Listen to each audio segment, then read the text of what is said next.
네, 국내에서도 코로나19 백신 접종이 시작이 되는데요. 지난해 1월 국내 첫 코로나19 환자가 발생한 지 400여일 만으로 일상 회복을 위한 첫걸음이 될 것이란 기대감이 큽니다. 자, 이런 가운데 어제 신규 확진자는 400명대로 올라갔는데요.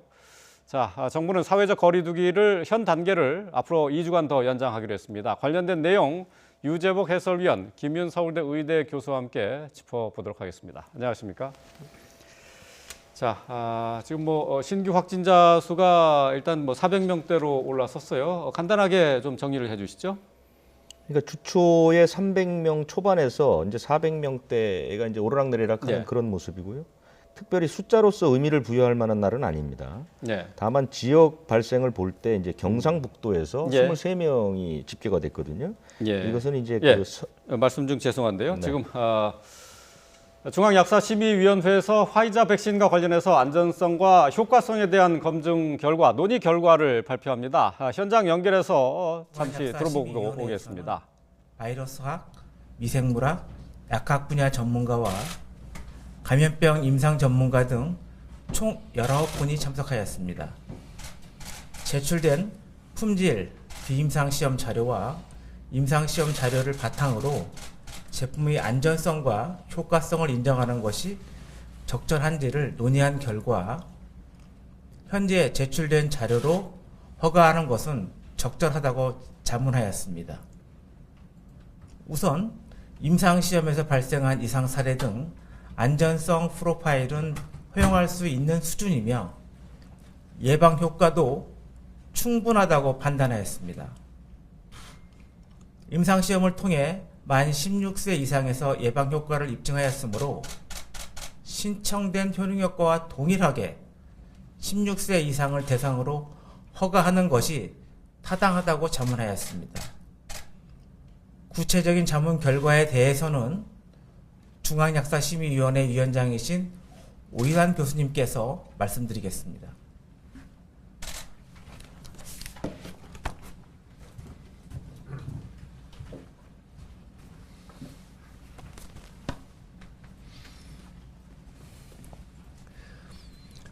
저희 중앙약사심의위원회는 한국 화이자 제약회에서 코미나티주의 품목 허가 신청을 위해 제출된 자료를 통해서 이 약의 안전성, 효과성 인정 여부를 위원들과 함께 논의한 결과 신청 품목의 국내 코로나19 예방 목적의 필요성이 인정되고 코로나19 백신의 안전성, 효과성 검증 자문단의 자문 결과를 종합할 때 품목 허가할 수 있을 것으로 자문을 했습니다.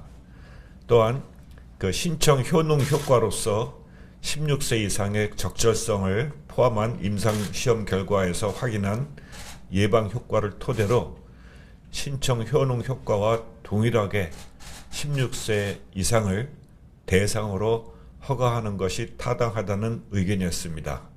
16세 이상 청소년의 면역 반응이 비록 임상 데이터는 충분하지 않았지만 성인의 임상시험 자료를 이용 가능한 점을 고려하여서 국내에서도 미국과 동일하게 16세, 17세 청소년에서의 유효성과 안전성은 성인의 자료로부터 외삽되어서 허가할 수 있다는 것을 기재하도록 권고하였습니다. 또한 안전성과 수용 가능 여부에 대해서는 임상시험에서 발생한 이상 사례 등 안전성 프로파일은 허용할 수 있는 수준이며 다만 아나필락시스를 포함한 과민증 기왕력이 있는 사람에 대해서는 투여 후에 면밀한 모니터링이 필요하다는 의견이었으며 보고된 이상 사례에 대해서는 허가사항 등에 명확히 반영할 것을 권고했습니다. 유효성에 대한 전반적인 견해들은 백신의 예방 효과에 대해서 제출된 자료에서 효과가 확연되었으므로 허가를 위한 예방 효과는 충분하다고 판단하였습니다. 허가 후의 안전성 확보 방안에 대해서는 저희가 검토한 내용을 바탕으로 차후 장기간에 걸친 위해성 관리 계획을 통해서 아나필락시스나 림프절 병증 등 안전성을 지속적으로 관찰하고 임상 시험 중에 나타나는 이상 사례는 지속적으로 정보를 수집 평가하는 것이 타당하다는 의견이었습니다. 그래서 이상의 중앙약사심의위원회 의견을 종합할 때 한국 화이자 제약주의 코미나티즈를 품목 허가할 수 있다고 의견을 모았습니다. 이상입니다. 네. 자, 중앙약사심의위원회의 논의 결과 발표를 함께 들으셨습니다. 자, 화이자 백신 오늘 이제 들어오게 되는데요. 화이자 백신에 대한 안전성과 효과성에 대한 검증 결과를 발표를 했습니다. 사용을 해도 된다 하는 품목 사용 허가 의견을 내놨는데요. 이제 당장 내일부터 이제 접종이 시작이 됩니다. 자, 이 관련된 내용들 한번 좀 짚어보도록 하겠습니다. 자, 김 교수님, 이 네. 내용을 지켜보셨는데 말이죠. 16세에서 17세도 맞출 수 있다 하는 네. 결론을 내렸네요. 네, 그렇습니다. 아마 이제 아스트라제네카에서 65세 이상 노인에서도 역시 임상 시험에 참가한 그 환자의 숫자가 부족해서 근거가 좀 부족한 측면이 있었는데 예, 예. 파이자도 비슷한 상황이었던 것 같은데 미국에서 이미 16세 이상에 대해서도 접종 허가를 권고를 했기 때문에 같은 결정을 내린 것으로 생각이 됩니다. 예.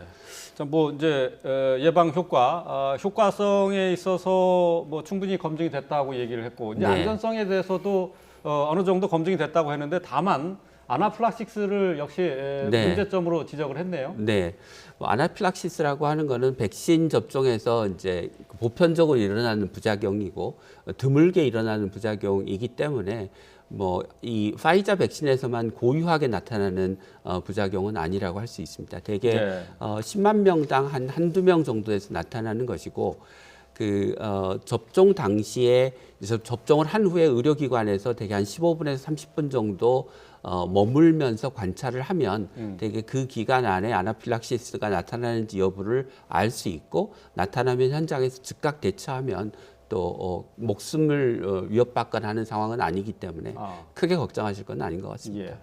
뭐 이 시간을 통해서 여러 번 뭐 아나필락시스에 대해서 네. 말씀을 드려서 뭐 네. 잘 알고 계시겠지만 네. 다시 한번 좀 설명을 해주시면 이게 일종의 이제 알레르기 반응과 같은 거죠? 네, 알레르기 과민 반응이 굉장히 심각하게 즉각적으로 나타나는 현상이고 이제 이런 문제가 나타나면 우리 몸에 이제 기도가 염증성 물질들이 나오면서 이제 네. 막히게 되고 그러면 숨이 가빠지고 또 혈관이 늘어나면서 혈압이 떨어지고 이렇기 때문에 이제 굉장히 응급한 상황이 될 수 있습니다. 그렇지만 이제 에피네프린 같은 약물을 처치하고 응급 처치하고 기도 확보하고 혈압 올려주고 하면 대부분은 별 문제가 없이 해결이 되기 때문에 크게 걱정하실 사항은 아니고 반드시 접종하신 후에 일정 시간 의료기관에 머물면서 이상 반응이 나타나는지 여부를 좀 확인하시는 게 중요할 것 같습니다. 그러니까 접종 이후에 이상 반응을 확인하는 게 이제 한 30분 정도만 지켜보면 되는 것 아니겠습니까? 네, 근데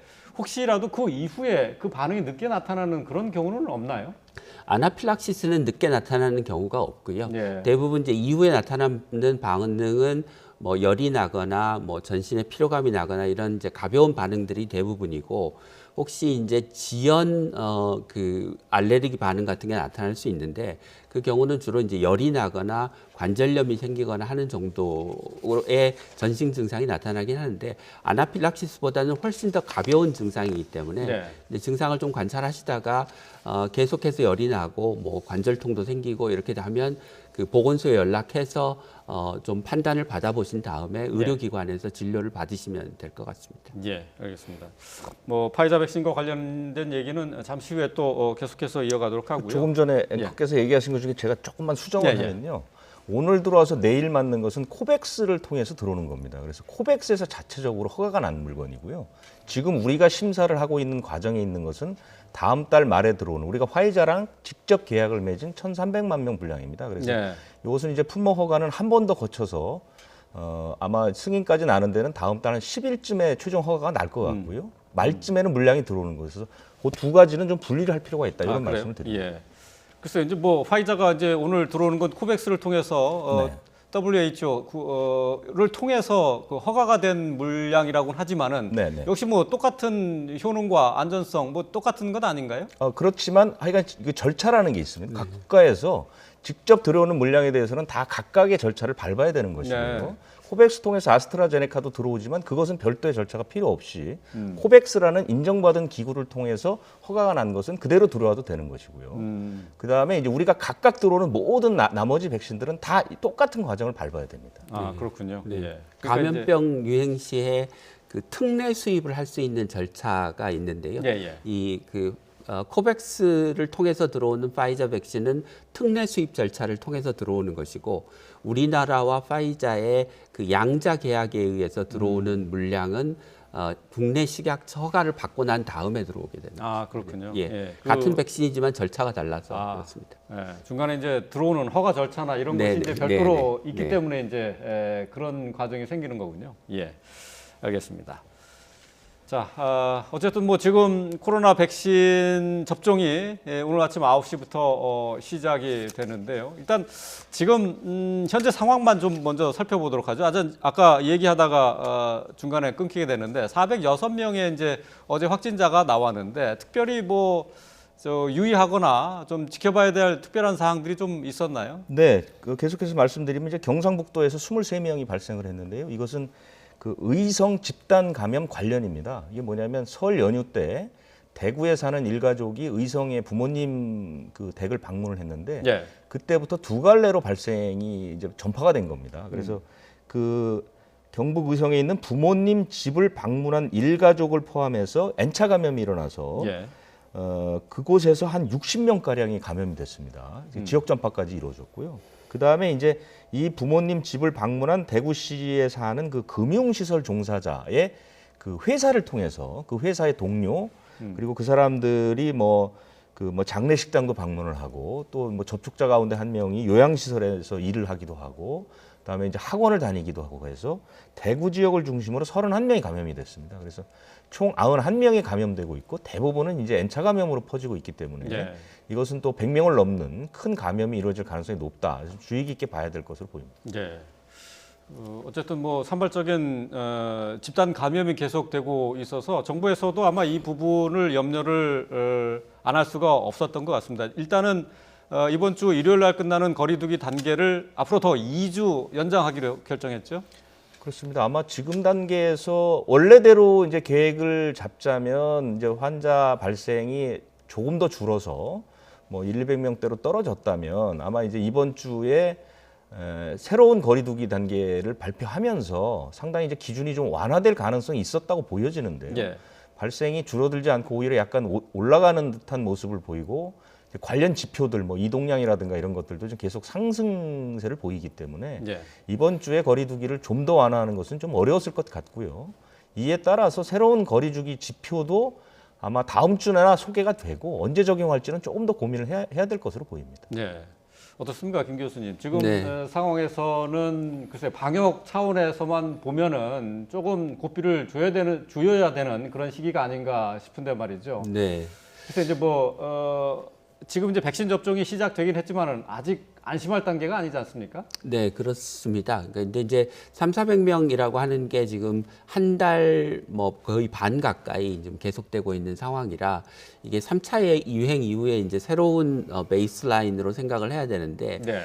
또 백신 접종이 시작되면서 국민들이 이게 백신 접종이 모든 문제를 좀 해결해 줄 것 같은 그런 생각이 들면서 좀 분위기가 더 이완될 수도 있고 3,400명이라고 하는 이제 적지 않은 확진자 수를 안고 있으면서 이제 새로운 거리두기 체계로 전환하는 것에 대한 좀 위험 부담도 있고 예. 그래서 방역 당국의 고심이 좀 깊었던 것 같습니다. 예. 자, 앞으로도 이제 계속해서 거리두기 단계는 유지가 되고요. 또 그 사적 모임, 그 5인 이상 사적 모임도 역시 계속 금지가 되는 거죠. 최근에 방역 당국의 조치 가운데 눈에 띄는 것은 그 위반 업체나 시설이나 개인에 대한 그 벌칙을 굉장히 강조하고 있고요. 네, 예. 그런 부분에 대한 여러 차례 언급이 있었던 걸로 봐서 아마 이번 거리두기를 2주 연장한 뒤에 아마 그 다음 주 초쯤에는 새로운 거리두기의 이제 시안들이 나오고 그래서 이제 2주 뒤에는 아마 그쪽 방식으로 이제 옮겨가는, 그러니까 그때는 조금 자율권을 더 주고 그 대신 이제 벌칙을 강화하는 그런 방향으로 이제 옮겨갈 것으로 보입니다. 예. 자, 뭐 오늘 저희가 특보를 통해서 코로나19 백신 접종 현황을 계속해서 중계해 드리고 있는데 말이죠. 지금 전국적으로 9시부터 백신 접종이 시작이 돼서 각 지역별로 1호 접종자가 계속해서 나오고 있습니다. 뭐 유재복 의원은 특별히 뭐 1호 뭐 접종자에 대해서 큰 의미를 두지 않는다고 뭐 여러 번 얘기를 했습니다만 어쨌든 지금 오늘 9시 되기 전에 그러니까 8시 45분에 노원구 보건소에서 첫 접종자가 전국적으로 1호 접종자가 됐어요. 그렇습니다. YTN에서 보도한 것처럼 원래는 이제 9시에 이제 전국적으로 시작을 하기로 했는데 뭐 그 시간이 크게 중요한 것 같지는 않았고요. 예. 미리 준비되는 대로 이제 접종이 시작된 것 같고요. 전국 보건소가 258곳, 그다음에 요양병원이 1,657곳 이렇게 이제 접종이 오늘 다 시작된 것은 아니지만 예. 이렇게 이제 시작이 되는 것이죠. 그래서 이 백신 접종은 다음 달 20일쯤에 완료가 1차 접종이 끝나고요. 그 3주 뒤에 2차 접종이 이제 또 완료가 되는 방식으로 가고 있죠. 지금 그렇게 얘기가 되고 있고요. 오늘은 요양시설 입소자 종사자 5,266명, 그다음에 요양병원이 292개, 요 곳에서 이제 접종이 이루어지니까요. 전체적인 인원은 한 10,000명 정도 안팎으로 될 것 같이 지금 예상이 되고 있습니다. 예, 그렇군요. 자, 오늘 뭐 노원구에서 최초 이제 1호 접종자의 모습을 저희가 이제 화면을 통해서 보여드렸는데 그동안 이분은 이제 뭐 요양 보호사로 네. 일하고 계신 분이라고 해요. 60대 여성분인데 그동안 뭐 요양 보호 시설에서 근무를 하면서 혹시라도 코로나19를 옮기지 않을까 걱정이 많았다고 하는데 좀 마음이 놓인다고는 했습니다. 근데 네. 아직까지 뭐 접종하고 난 뒤에 바로 이 항체가 형성되는 건 아니잖아요. 예, 그렇습니다. 항체가 형성되기까지는 보통 한 2, 3주 정도가 기다려야 되기 때문에 네. 백신 접종 이후에 너무 안심해서 뭐 방역 수칙이나 사회적 거리두기를 소홀히 하시면 안 될 것 같고요. 궁극적으로는 2차 접종까지가 완전히 끝나야 예. 그 면역력을 갖게 되는 거기 때문에 보다 완전한 면역력을 갖게 되는 것이기 때문에 백신 접종을 2차 접종을 마치실 때까지는 예. 계속해서 방역 수칙을 좀 철저하게 지켜주셔야 될 것 같습니다. 예. 오늘 맞았으면은 2차 접종은 언제쯤 다시 해야 되는 겁니까? 백신의 종류에 따라 다르긴 한데 아스트라제네카 백신은 지금 8주에서 12주 정도의 기간을 둬야 예. 그 면역 효과가 가장 더 뛰어난 것으로 알려져 있고요. 그래요? 파이자는 한 3주, 모더나는 한 4주 정도를 접종 간격으로 하고 있습니다. 그렇군요. 그래도 1차 접종만으로도 어느 정도 예방 효과가 있지 않습니까? 네, 그렇습니다. 아스트라제네카의 경우 이제 영국에서 보고한 바에 따르면 1차 접종만으로도 뭐 낮게는 50%, 높게는 거의 한 6, 70% 가까운 그 효과를 보인다는 보고들이 이어지고 있어서 한 첫 번째 접종만으로도 일정 기간, 좀 기간이 짧기는 하지만 그 면역 효과가 있을 것으로 예상을 하고 있습니다. 네. 자, 어제 또 코로나 백신의 이송 과정에서 온도가 정해진 그 범위를 벗어나서 일단 회수됐었던 백신이 있었잖아요. 근데 네, 이게 그렇습니다. 다시 이게 폐기가 될 것이냐 아니면 사용이 가능하냐 좀 논란이 있었는데 사용이 가능한 것으로 일단 결론을 내린 것 같아요. 어제 문제가 생겼던 게 1,025명분 정도거든요. 제주에 가는 거. 네. 그것을 이제 새 것으로 바꾸고 차량도 다 바꿨는데요. 1.5도니까요. 2도가 기준이다 보면 이제 0.5도 정도 내려왔고 중요한 것은 이제 동결이 되지 않았다는 거, 얼지 않았다는 것이죠. 약들이. 그래서 종합적으로 판단한 결과는 이것은 폐기할 필요는 없고 나중에 다시 사용할 수 있다 이런 결론이 나왔죠. 그래서 다시 사용하겠다. 이렇게 이제 발표가 된 상태입니다. 아, 그렇군요. 어떻습니까? 김 교수님, 이 백신 같은 경우 일반적으로 온도에 민감한 것으로 알려져 있긴 네, 한데 0.5도, 1도 이 정도 차이는 네. 글쎄 크게 영향을 미치지 않을 것 같긴 한데 어떻게 보세요? 네. 뭐 그게 오랜 기간이었다거나 온도 네. 차이가 굉장히 컸다거나 유재복 의원님께서 말씀하신 대로 이제 얼면 안 되는데 실제로 얼었다가 다시 녹았다거나 네. 이제 이렇게 되면 큰 문제일 텐데 아마 뭐 0.5도로 비교적 그 경미한 온도의 차이였고 오래 지속되지도 않은 것 같고 뭐 결과적으로 이제 얼지 않아서 당국이 다시 사용할 수 있다고 판단을 한 것 같습니다. 그런데 예. 이제 백신에 대한 어떤 국민의 불안을 고려할 때 이런 일들이 다시 재발되지 않도록 당국이 원인을 좀 밝히고 대책을 마련할 필요가 있을 것 같습니다. 예. 자, 코로나19 사태가 1년을 훌쩍 넘긴 상황이어서 백신 접종에 대해서 기대감이 컸는데 오늘 이제 백신 접종이 드디어 이제 시작이 됐습니다. 그동안 이제 방역 당국에서도 고민이 많았겠지만 근데 또 한 가지 백신 접종이 시작이 되면 오히려 더 이 방역에 대해서 좀 해이해지지 않을까 우려하는 네. 목소리도 사실 좀 있지 않습니까? 예, 그러니까 지금 백신 접종을 일찍 시작한 이제 다른 국가, 뭐 이스라엘 같은 사례들을 보면 백신 접종 이후에 방역 수칙을 잘 지키지 않거나 하는 사례들이 많아지면서 접종률은 굉장히 높은데도 불구하고 확진자의 숫자가 그렇게 크게 줄어들지 않는 양상들을 보이고 있어서 예. 이제 그런 외국의 사례를 교훈 삼아 우리는 이제 백신 접종을 하더라도 초기에 사실은 접종 받는 인구의 비율이 굉장히 낮기 때문에 예. 본격적으로 접종이 이루어지는 시기는 이제 여름이 될 것 같고요. 그 사이에는 접종이 계속되더라도 사실상 우리의 일상생활에서 사회적 거리두기를 좀 완화할 수 있을 정도의 효과를 보기까지는 아직 많은 시간이 필요할 것 같습니다. 얼마나 많은 시간이 필요할까요? 어, 지금 뭐 네. 정부에서 얘기하는 것은 9월 달까지 네. 일단 뭐 70%에 해당하는 국민에게 네. 백신 접종을 마치고 11월부터 집단 면역을 형성하겠다 하는 게 목표인데 네. 그 계획대로 이루어질 수 있을까요? 뭐 백신의 물량만 충분히 확보된다고 하면 우리가 백신을 접종하는 것 자체에는 많은 경험과 그 자원들을 가지고 있기 때문에 큰 문제는 없을 거라고 생각합니다. 이제 접종 과정에서 생기는 이상 반응들에 대해서 어떻게 대응하느냐. 네. 그래서 국민들이 백신에 불신을 갖지 않도록 하고 접종률을 높이도록 하면 뭐 70% 11월에 전 국민의 뭐 60%에 가까운 면역력을 보유하는 것은 이제 가능하리라고 봅니다. 그런데 이제 이게 결국은 변이 바이러스가 어느 시점쯤에 들어오고 그 들어온 변이 바이러스들에 대해서 백신이 여전히 효과가 있을까라고 하는 게 제일 큰 변수가 될 것 같습니다. 네. 알겠습니다. 일단 지금 이제 백신 접종이 이제 오늘부터 시작이 돼서 내일은 또 화이자 백신도 접종이 시작이 되고요.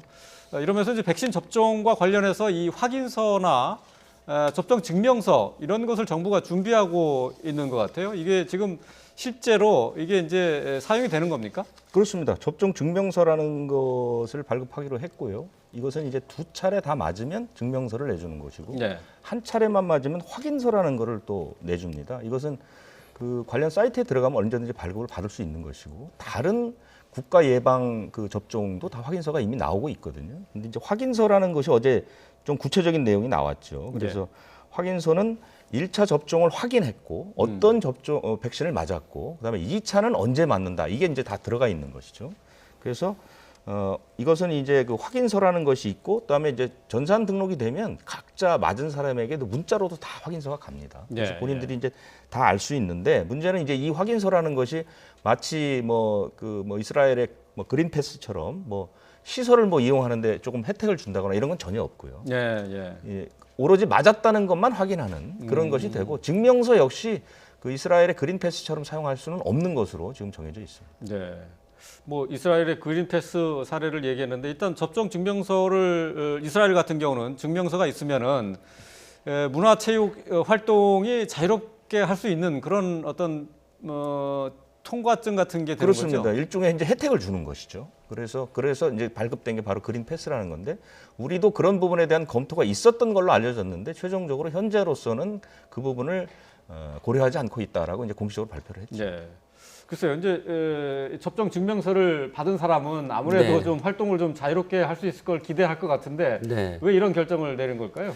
이제 백신 접종을 받았다고 해서 100% 모든 사람이 다 그 면역력을 충분히 확보하는 건 아니라서 면역력을 확보했는지 여부를 보려면 이제 중화항체가 어느 정도 형성되어 있는지를 또 검사를 해야 되고 또 중화항체가 어느 정도 수준일 때 우리가 면역력을 가졌다고 인정할 것인가에 관한 기준도 좀 필요하고 지금으로서는 백신 접종을 받은 사람이 이제 소수의 당분간은 불과할 거라서 이게 좀 다수가 되는 시점까지는 백신 접종을 받았다고 하는 그 증명서를 가지고 우리가 사회 경제 활동을 어떻게 할 수 있을 것인가에 관한 좀 예외적인 규정, 혜택을 네. 주는 거는 네. 조금 더 시간을 두고 검토해야 될 문제인 것 같습니다. 예, 알겠습니다. 자, 오늘 백신 접종과 관련해서 좀 더 이제 궁금한 내용들을 좀 살펴봐야 될 것 같은데요. 화이자 백신과 관련해서 아까 백신의 부작용 뭐 이 얘기를 했습니다만은 아스트라제네카 백신을 우리가 지금 접종받고 제일 처음으로 접종받고 네, 있는데 네. 말이죠. 이거는 비교적 화이자나 모더나에 비해서는 이상 반응이 좀 덜한 편인가요? 어떻습니까? 대체로는 비슷하다고 할 수 있고요. 영국에서 접종한 결과를 보면 가벼운 부작용은 아스트라제네카가 조금 더 많았다고 하고요. 네. 심각한 부작용은 아스트라제네카가 화이자에 비해서 오히려 더 적었다고 이야기를 하고 있습니다. 예. 그런데 이제 아스트라제네카 백신은 전통적으로 그 감기 바이러스를 이용해서 만든 백신이라서 우리가 이미 경험해 본 바가 있는 백신이고, 이제 파이자나 모더나 백신 같은 경우는 mRNA 백신이라고 하는 새로운 방식으로 만든 백신이라서 네. 이게 우리가 모르는 어떤 부작용이 있을까에 대한 우려를 전문가들은 좀 하고는 있는 상황입니다. 아, 그래요. 일반적으로 백신을 맞게 되면은 공통적으로 느끼는 이상 반응이 네. 약간의 열감이라든지 몸살 기운 네. 뭐 이런 것들을 얘기하는데 이것도 역시 마찬가지 비슷한 증상들이 나타날 수 있는 거죠. 네, 그렇습니다. 그건 공통적으로 나타나는 현상인데요. 백신을 맞으면 이제 백신을 맞은 부위에 그 통증과 뭐 좀 부어 올라서 예, 예. 생기는 동통 이런 게 있고, 그다음에 이제 열감, 뭐 피로감 등의 그런 그 부작용들이 보편적으로 다 모든 백신에서 공통적으로 나타나는 이상 반응이라고 생각하시면 되겠습니다. 네. 조금 전에 뭐 취재 기자를 통해서 1호 접종자 같은 경우 지금 주사를 맞고 난 뒤에 한 네. 대기실에서 30분 정도 있다가 귀가를 했다고 하거든요. 근데 뭐 지금까지 이제 이상 반응은 없는 것으로 보이는데, 근데 이후에도 좀 조심해야 될 부분들이 좀 있죠. 예, 이후에 이제 그 전신 증상, 예를 들면 열이 나거나 하는 증상이 혹시 심각해지지 않는지를 예, 좀 예. 볼 필요가 있을 것 같고요. 백신의 종류에 따라서 좀 다르긴 한데 아스트라제네카 같은 경우 그 임상 시험 과정에서 인과관계가 명확하지는 않았지만 그 횡단성 척추염이라고 하는 예, 이제 예. 증상이 나타난 임상 시험 참가자가 있었고, 조금 전 보도에서 보셨다시피 파이자 백신 같은 경우는 림프절이 커지는 그런 부작용 사례를 보고하고 있어서 백신의 종류에 따라서 아주 드물기는 하지만 어떤 종류의 이상 반응이 있는지를 접종할 때 교육을 좀 의료진들께서 해주고 그 접종 받으신 분들이 시간을 가지고 좀 그런 반응이 나타나는지 여부를 좀 면밀하게 관찰할 필요가 있을 것 같아요. 네. 자, 백신 접종을 두고는 지금 일반적으로 부작용이나 이상 반응을 걱정하는 분들이 많은데요. 이와 관련해서 이상 반응이 생기거나 또 부작용 때문에 치료를 받게 될 경우 정부가 이제 보상해 주는 방안도 갖고 있죠. 이번에는 이제 보상이 상당히 강화가 됐습니다. 그 전까지는 사실은 예방 접종 후에 그 뭐 사망하거나 해서 보상을 받은 예가 아주 극히 드물었는데 예. 이번에는 상당히 이제 문을 좀 넓히고, 그다음에 그 심사 기간도 상당히 단축을 해서 한 넉 달이면은 결정되도록 그렇게 얘기를 했죠. 그래서 접수를 하게 되면은 역학조사를 통해서 보상 여부를 결정하는 데까지 120일 정도밖에 걸리지 않고, 예. 그다음에 증상 발현일부터 5년 이내에 이상 증상이 나타나면 언제든지 신청을 할 수가 있습니다. 예. 그리고 보상 가능하는 부분도 상당히 늘어서요. 사망 일시 보상금이라는 게, 만약에 이 주사를 맞고 인과관계가 입증되는데 이제 네. 목숨을 잃었다면은 4억 3,700만 원 정도가 이제 네. 책정이 돼 있고요. 이것은 그 최저 임금액에 이제 240개월 곱한 겁니다. 그렇게 했고, 그다음에 이제 중증 장애가 됐다면 사망 보상금의 100%, 경증도 50% 예. 이렇게 됐고, 그다음에 이제 진료비에 관련해서는 지금까지는 30만 원 이상만 신청이 가능했는데 네. 이것도 해제가 됐습니다. 그래서 어. 여러 가지 조건들이 이제 아무래도 이 백신 접종이라는 게 미지의 길이기 때문에, 이 코로나19의 백신이, 그래서 이런 보상 기준들을 좀 대폭 넓혀서 국민들의 불안감을 좀 낮추겠다, 그런 의지가 반영된 것으로 보입니다. 네. 어쨌든 뭐 정부에서도 이제 보상 기준을 마련을 했습니다만은 이제 일단 백신과 관련해서 직접 이 인과관계를 밝히는 것도 사실 좀 복잡하지 않습니까? 네, 그렇습니다. 네. 이제 전문가들이 모여서 백신 이후에 나타난 이제 어떤 신체적인 증상과 네. 이게 백신이 인과관계 여부가 있는지를 이제 면밀하게 밝히게 되는데요. 이게 코로나 같은 경우는 이제 새로운 백신이라서 네. 우리가 알지 못하는 이상 반응들이 나올 수 있고 그런 경우에 이제 전문가들이 판단을 하는 과정에서 많은 이제 고심이 있을 것 같습니다. 그런데 네. 이제 전반적으로 우리가 백신의 접종률을 높이는 게 국가적으로 굉장히 중요한 과제이기 때문에 이상 반응과 관련된 전문가들의 검토의 과정에서도 좀 지나치게 보수적으로 네. 인과관계를 검토하거나 네. 그러지 않았으면 하는 그런 예. 바람입니다. 지금 현장 화면으로 지금 보건소에서 코로나19 아스트라제네카 백신을 맞는 현장의 모습을 지금 보여드리고 있는데요.